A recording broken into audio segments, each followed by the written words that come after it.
Hey guys, welcome to today's video where we're going to be fixing this screen on a Buick Century. I believe I already have a video on this, but this one's going to be more targeted towards your do-it-yourselfers that just need to fix just the screen and they don't care about anything else.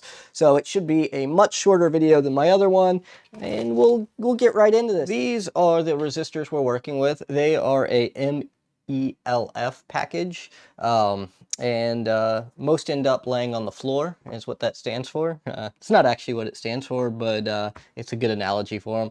So the resistors come off super easy once they've made it to this point. Basically heat cycling over and over again, the solder breaks free. There's actually generally nothing wrong with these resistors, but they start to get corroded around them from the heat cycles, and it's really hard for them to take the solder. So I always just replace all of them.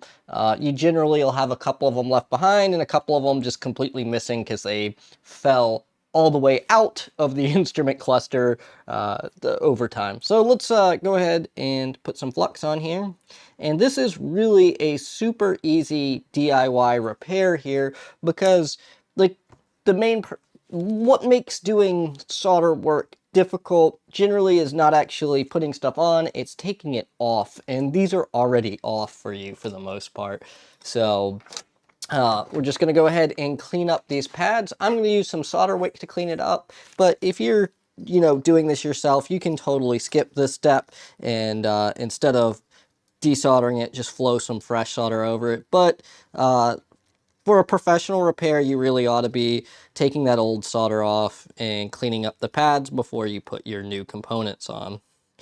Now, we're not going to be putting back on a MELF package. We're going to put a just a regular SMT one on here. So let me get these cleaned up. And cleaning off that old solder, make sure we have no contaminants in there to mix into our fresh solder we're going to put on here. All right.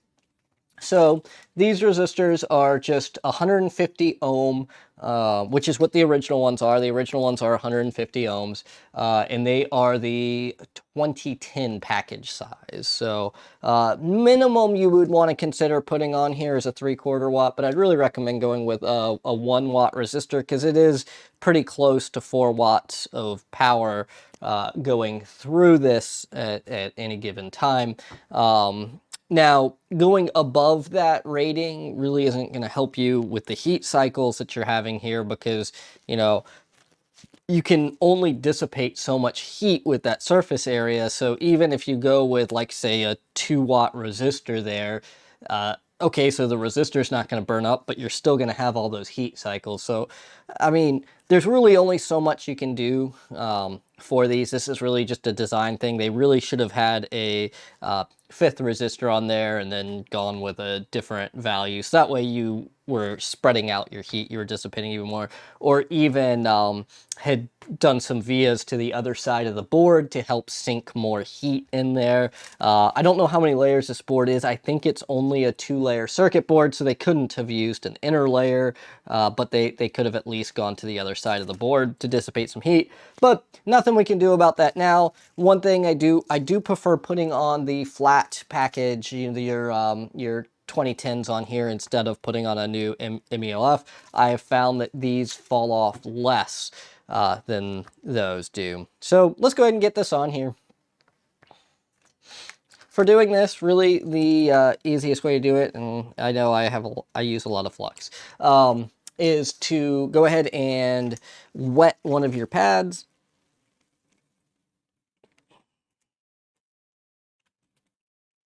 And then leave the other one blank.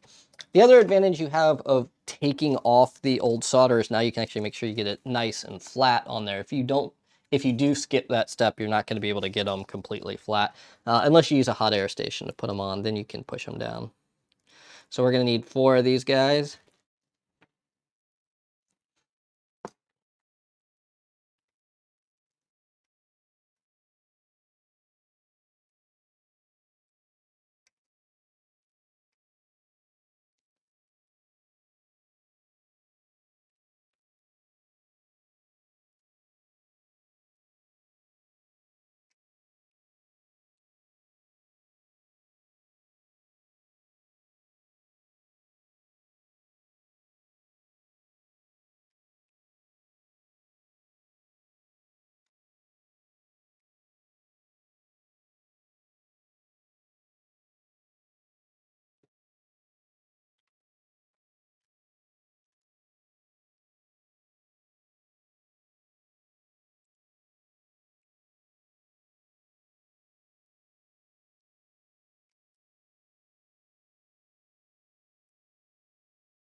Okay, so now we have them off. Now we need to clean off our excess flux from putting it on there. First thing I like to use to do that is some isopropyl alcohol or flux remover and just a little sponge thing. And if we have it really caked on, which is Chip Quick that I like to use, it actually does crystallize a little bit more than some other brands, and you may need to use a brush to get it off. Then just take a Kim wipe or other another wipe that doesn't leave lint, a lint-free wipe to clean up your excess solder flux, because you don't want to leave that on there. There you go. That's really all there is to it. So this is a super easy kind of do-it-yourself repair. Once you clean off all that flux, you might notice that you didn't get complete wetting on one. So just go ahead and reflow that one. There we go. So that is perfect now. Go ahead and clean that up.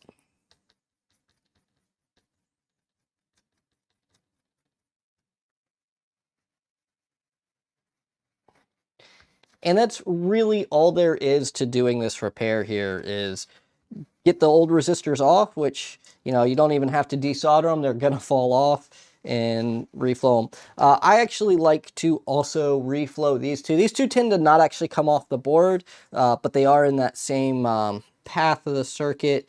So let's go ahead and reflow them. I don't replace them. They're a different value. I think they are 46 ohms, if I'm not mistaken.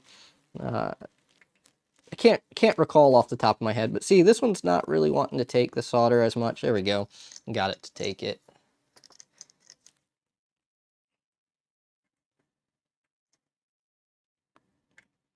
And yep, if you move too fast, you'll pop it off.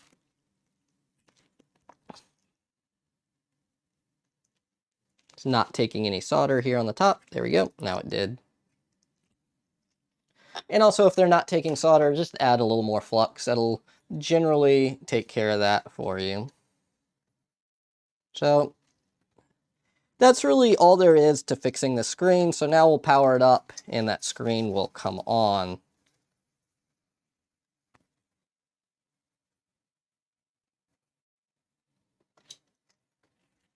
All right, so let's move this kind of centered here. And let's try turning it on. There we go. That is all there is to it. I'm actually hitting the current limit on my power supply, so let me change that. I have it set to 2 amps because I was working on a little circuit board here that I designed. Let me turn that back up. So current limit. There we go. All right, so there we go. And now we have a working screen. So that's simple. If you want to do an LED swap on one of these, it's just like the trucks where the bulbs are just sockets, so there's no need to solder. So don't go paying somebody a ton of money to replace your LEDs for you, when all what you need to do is buy a set of sockets and put in the bulbs yourself. Save you a whole lot of money, because it gets expensive quick with people installing LEDs.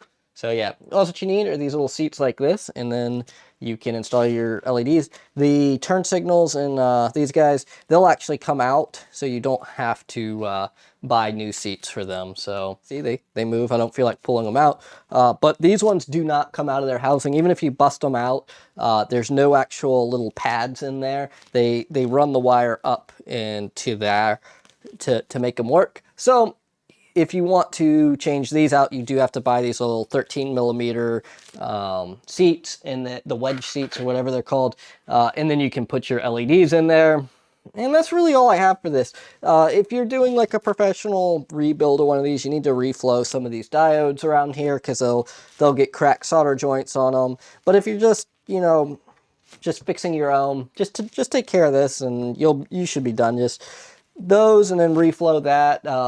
These had a good connection. They weren't actually a problem on this one, but I just like to, it makes me feel better to just go ahead and reflow those no matter what. So I'm gonna actually hit some of these diodes here because this is for a customer, and then I'm gonna send them a message and let them know it's working. So I hope you guys enjoyed this video. I know I haven't been making very many videos lately. I am super busy. I actually got a job now. I'm no longer self-employed, and between work and school, I just haven't had time to do videos. I really need to do a video on this circuit board for you guys. I think y'all will be super excited about it. And I have some other stuff I want to do videos on. I want to do a video on this little circuit board here. I think it'll be a cool one. I just got to find some time to do it. So yeah, just like this video if you enjoyed it, and I'll see you guys in the next one.